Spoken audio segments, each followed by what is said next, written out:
Eh bien bonjour à tous et bienvenue dans cette vidéo qui a pour objectif de vous présenter les dernières fonctionnalités de notre CRM Visio. Deux grandes nouveautés sont aujourd'hui mises à l'honneur. La première concerne la saisie des données de vos clients, qui a été entièrement repensée pour être allégée un maximum et tenir non plus sur différents onglets mais sur une page unique. Et la deuxième nouveauté consiste à avoir amélioré la restitution des résultats lorsque vous utilisez le simulateur. Ces résultats étaient parfois un petit peu fouillis, difficiles parfois de s'y retrouver. Désormais, les choses sont un petit peu plus classées, cadrées et j'imagine un peu plus agréables à utiliser au quotidien. Alors, l'objectif, c'est de vous proposer du coup un petit didacticiel, un tutoriel, et on va commencer par vous créer un nouveau contact. Alors, on est sur le tableau de bord, la page d'accueil classique, et le chemin n'a pas changé. Pour créer un nouveau client, je vais dans Menu, et je fais Créer un lead. Ici, j'ai un emprunteur principal, et si je décide que c'est un couple, hop, marié par exemple, j'ai une colonne co-emprunteur qui va s'afficher. J'indique ici le régime légal, communauté réduite aux acquets, et on y va pour monsieur et madame. Alors monsieur, c'est monsieur Rapnouille Maxime, un grand homme, et madame Rapnouille Estelle. Alors Maxime est né le 19 avril 1982. Comme ça, vous n'avez plus d'excuses, vous connaissez la date de mon anniversaire. Son épouse est née le 11 avril 80. Et je me concentre comme toujours sur les champs avec étoile, un astérisque. Donc là, bien pour le coup, je me sens pas obligé de remplir la ville, le code postal de naissance, etc., etc. Je vais indiquer toutefois ici l'adresse du client, car a priori le code postal est important, et en effet, selon la localité géographique de votre client, mon outil va appliquer des normes de reste à vivre distinctes. C'est pas toujours les mêmes restes à vivre selon si on vit en province ou en Île-de-France. Mon simulateur le sait, et il est important de ne pas me tromper lorsque je saisis cela. Donc l'adresse de Maxime, eh bien c'est rue de Thessalie, à la Chapelle-sur-Erdre, 44 240. Non, Maxime ne dort pas tous les jours au siège de l'entreprise, je mens. Hop. Et le téléphone de Maxime, c'est le 06 37 69 58 94. Rappelez-moi. Et pour son épouse, eh bien, hop, nous allons le garder confidentiel, si vous le voulez bien. Voilà. Les données sont suffisantes pour enregistrer ce nouveau contact. Je me décale un petit peu. Et on va revenir sur une page qui vous est probablement familière. Voilà la page client. Vous le voyez ici, un petit 1 est apparu. Voilà le nouveau contact Maxime Rapnouille qui a été créé. Si je repars de ma page d'accueil pour revenir, hop, sur le contact que je viens de créer ou sur la liste de mes contacts, eh bien ça se passe ici. Et me voilà. Un numéro visio est donc là attribué. On retrouve ce qu'on connaissait déjà auparavant, l'endroit où on dépose son dossier complet, un endroit où aussi on peut mettre quelques notes. Et en dessous, en revanche, a disparu cette grande barre verte avec identité, coordonnées, situation, profession, revenu, crédit, etc., etc., pour une saisie en une page unique. Et allégé, vous allez le voir. Donc je me concentre sur les étoiles et je vais aller renseigner ce que je n'ai pas déjà renseigné en créant le contact. Donc marié, communauté réduite aux acquets, enfant à charge, eh bien 2. Type de logement, eh bien Maxime est propriétaire, mais précisément il est accédant à la propriété, il a encore un encours de prêt immobilier. Depuis, depuis 2010, et son bien vaut 200 000 euros. Le client voudrait un petit peu de trésorerie, oui, 20 000 euros. Ok, très bien. Derrière, que fait Maxime? Sa profession, eh bien Maxime est salarié en CDI depuis une paire d'années, et il gagne 2 000 euros par mois. Sa compagne, hop, elle aussi, est salariée en CDI depuis quelques années également, et gagne 2 000 euros par mois. Si vous voulez que Maxime gagne plus que 2 000 euros par mois, je vous invite à mettre un pouce bleu sur la vidéo, et on la fera monter à mon patron. Ok, J'ai fini ma saisie finalement, à part les prêts qu'il me reste à mettre en place et donc je peux d'ores et déjà penser à enregistrer. Ce petit bouton enregistrer maintenant me suit partout où je vais, ce qui m'évite de l'oublier. Car quand je changeais d'onglet sans enregistrer, je devais reprendre ma saisie. C'était une source de frustration, ce n'est plus le cas désormais. Donc je viens d'enregistrer déjà ce que j'ai saisi là dans un premier temps et je vais simplement rajouter 2 lignes de prêt à mon client en me concentrant encore une fois sur les champs étoilés. Un prêt IMO, un prêt conso. Alors, on va commencer par un prêt immobilier fait dans n'importe quel organisme, peu importe. Ce prêt immobilier coûte 1200 euros par mois et le reste en dû est de 80 000 euros. Si je le rembourse, il concerne bien mes 2 clients co-emprunteurs. Le reste n'est pas obligatoire, vous le voyez, un montant initial, taux, début, fin. Je l'ai, je souhaite le mettre, je l'indique, mais rien ne vous y oblige. Et je peux même remplir tout de suite un deuxième prêt, qui sera cette fois donc un prêt personnel, fait, alors on peut taper les premières lettres, hein, si on cherche CTLM, CET, oh, il me propose du CTLM, hop, qui lui me coûte 600 euros par mois pour un capital restant dû de 40 000. Et oui, je compte bien l'intégrer et le rembourser, et voilà. J'ajoute du coup ces 2 nouvelles lignes de prêt dans mon tableau, et si j'ai des modifications à faire, elles sont très faciles à apporter. Mais au moins là j'ai un détail, des prêts que je rembourse ou que je laisse en place, hein, de la même façon. Si c'est un prêt que je ne reprends pas, je le saisis malgré tout à cet endroit-là, et j'indique bien non, cette fois si je ne souhaite pas le rembourser. Ici ce sont les prêts, mais pas que, ce sont aussi toutes les dettes potentielles du client, y compris les soults. Les soults ne se mettent pas en trésorerie, mais bien dans les prêts. Je vous l'indique parce que c'est pas forcément évident à tout prix. Voilà. Eh bien, ma saisie est terminée et sachez que cette saisie-là, elle est suffisante à la fois pour lancer le simulateur. À l'époque, il s'appelait étude, hein. Pour éviter les confusions, il s'appelle simulateur désormais, donc c'est OK pour ça. Mais derrière, si ma simulation ressort positive, que je fais ma proposition commerciale au client à partir de cette dernière, que le client adhère, que je récolte son dossier, que je le dépose ici et que je souhaite ensuite faire action et envoyer au back-office, très bien, je n'ai pas non plus à retoucher à cette saisie. La saisie qu'on vient de faire là est à la fois suffisante pour lancer le simulateur, mais aussi suffisante pour envoyer mon dossier à l'étude chez Brokeo au back-office.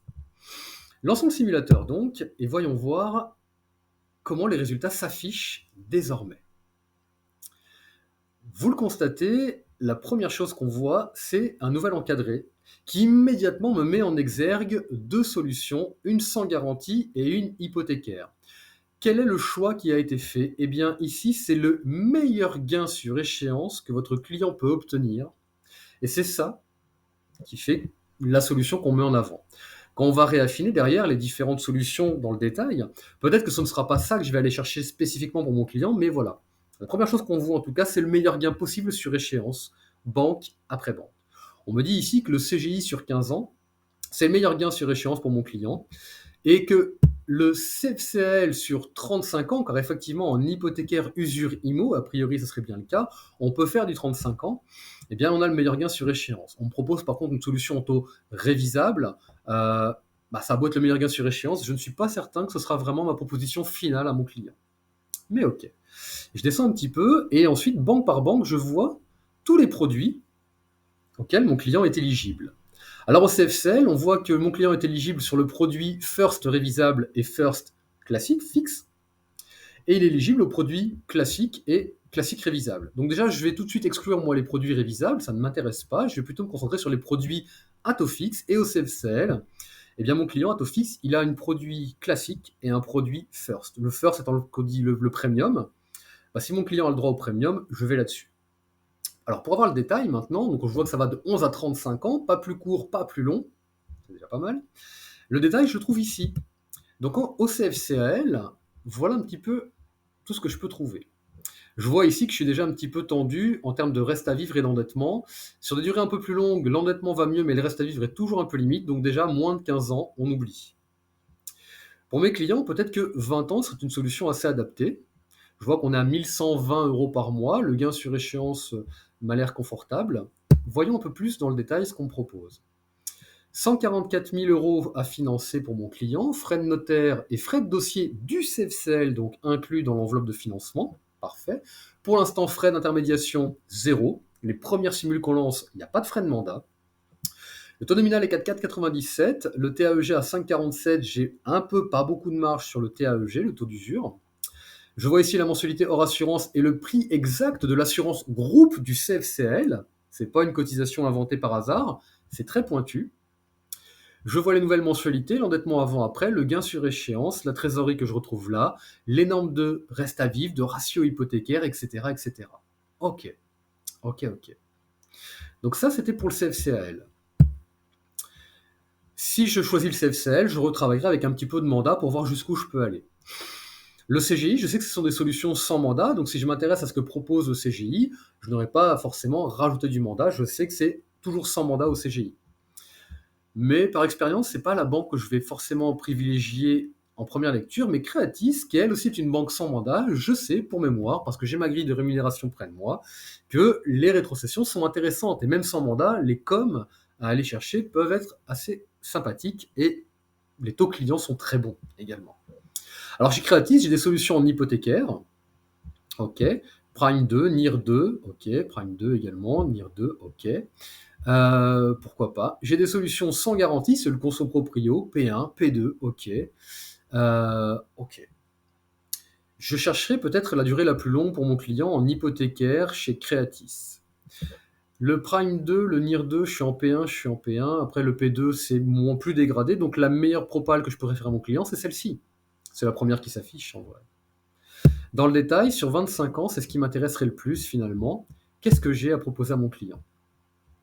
Alors les frais de dossier tout de suite de Creatis sont assez conséquents, mais on le sait, hein, les frais sont inclus dedans. Donc dedans se cache en réalité ma com.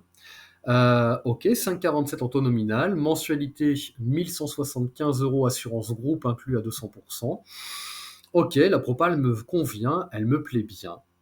Je ne rajoute pas de mandat, je le sais, c'est Creatis, 25 ans, pourquoi pas. Et donc ce que je peux faire tout de suite, c'est hop, intégrer cette solution-là dans un comparateur que j'irai checker tout à l'heure, mais surtout, pourquoi pas, verrouiller un petit peu plus haut la propale Creatis. Si je la verrouille, c'est parce que derrière, quand je vais vouloir la retravailler, elle est là. Le Creatis qui me plaît le mieux est verrouillé tout de suite ici. Derrière, je retrouve la liste de toutes les banques qui pourraient m'intéresser avec tous les produits potentiels, mais qui ne m'intéressent pas tous. Mais en tout cas, j'ai verrouillé mon Creatis. Et ce que je voudrais faire maintenant, c'est peut-être la même chose avec le CFCAL sur 25 ans, en first fixe, et avec un peu de mandat cette fois. Le mandat, où est-ce que je vais l'intégrer ? Hop, je me décale un petit peu. Eh bien, je vais l'intégrer ici. Ici, je peux modifier ma simulation en remettant plus ou moins de trésorerie, mais je peux surtout commencer à intégrer des frais d'intermédiation, soit avec la réglette, soit en cliquant sur le crayon et en mettant précisément ce que je recherche comme frais de mandat. Peut-être que 3 500 € me ferait plaisir, pourquoi pas.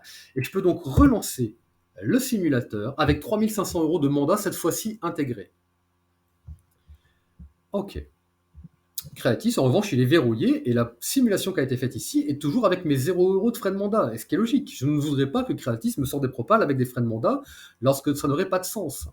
Je veux comparer ce qui est comparable. Et donc, je veux aller chercher maintenant mon CFCAL sur 25 ans avec mes frais d'intermédiation. 3 500 € de frais de mandat pour un taux nominal à 4,97 et un TEG à 5,67, ça a du sens. Ok, je ne suis pas usuraire. Je pourrais même peut-être prendre un peu plus. Je vois la mensualité de mon client, son gain sur échéance et les ratios financiers. Ce 25 ans au CFCL me plaît beaucoup. Donc là aussi, je vais m'amuser à le mettre dans le comparateur pour pouvoir les mettre côte à côte et checker un petit peu ce qui peut le plus m'agréer. Hop là. J'aurais pu aller chercher bien plus loin les solutions chez MyMoneyBank, etc., mais on va se contenter de ça. Ok. Mon comparateur est ici et on le voit, il y a bien 2 résultats dedans.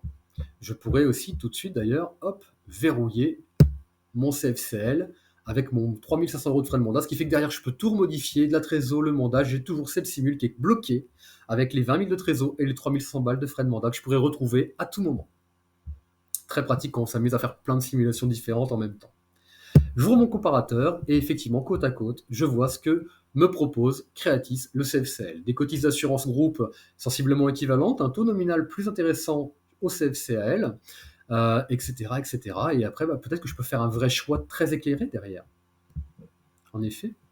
J'ai fermé mon comparateur. Et finalement, je ne suis pas obligé de le faire, mais là, je veux le faire. Je vais tout de suite montrer au back-office, avant même d'envoyer le dossier, que ce que je souhaite, c'est vraiment ça. Je sélectionne, avec la petite étoile, cette solution CFCL sur 25 ans. C'est mon choix. Hop là. C'est mon choix. Et donc, quand j'enverrai, moi, finalement, le dossier derrière, eh bien, la première simulation qui ressortira pour l'analyse, c'est bien celle où j'ai marqué une étoile, tout simplement. Tout simplement. Je peux retourner donc ainsi très facilement dans les données saisies quand j'ai fait des erreurs, vous le voyez tout de suite ici, ou tout simplement repartir sur la fiche contact. Hop là. Je retrouve également mon historique de simulation. La première que j'ai lancée avec 0 € de frais de mandat, la deuxième que j'avais lancée avec les 3500 et la banque choisie à cette occasion, tout simplement. Voilà. Eh bien, derrière, il me suffit simplement, comme je vous l'ai expliqué tout à l'heure, de déposer mes documents aussi bien que vous en avez l'habitude, et enfin de faire action, puis envoyer au back-office. Voilà pour les simulations que je souhaitais vous montrer. Donc, saisie, restitution des résultats. Bien sûr, vous n'êtes pas seul. Si vous avez des difficultés dans vos premiers pas sur ces nouveautés-là, eh bien, le service commercial, Catherine, Jérôme ou moi-même, on est à votre écoute au quotidien et toujours pour regarder avec vous les meilleurs propals possibles à faire en amont pour vos clients. Je vous dis à très bientôt et bonne utilisation. Ciao.